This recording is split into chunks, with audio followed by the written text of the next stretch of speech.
தமிழன் காதலை எப்படி வகுத்தான் என்று பார்க்க வேண்டும்.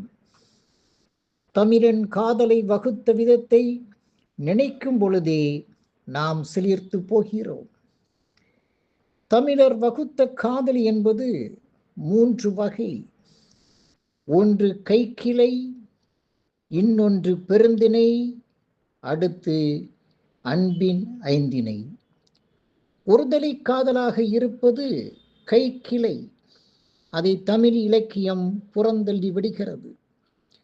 தமிழர் வாழ்வில் அது போற்றப்படவில்லை. பொருந்தா காதலை கொண்டதுதான் பெருந்திணை. அந்த பொருந்தா காதலை தமிழ் இழிவாக புறந்தள்ளி விடுகிறது. அதையும் தமிழன் ஏற்கவில்லை. சங்க இலக்கியம் கொண்டாடக்கூடிய காதலி எது? அன்பின் ஐந்திணை. அன்பு வயப்பட்ட எல்லா நிலைகளிலும் ஒத்த உணர்வும் ஒத்த தகுதியும் ஒத்த இதயங்களின் சங்கமத்திலும் முகிலக்கூடிய காதலை மட்டும்தான் சங்க இலக்கியம் அங்கீகரித்தது. தமிழ் மண்ணும் அங்கீகரித்தது. இந்த தமிழ் மண்ணில் கைக்கிளைக்கு இடமில்லை.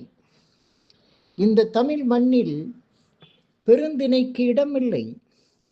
அன்பு வயப்பட்ட ஐந்திணை ஒழுக்கத்திற்கு மட்டும்தான் இடம் உண்டு.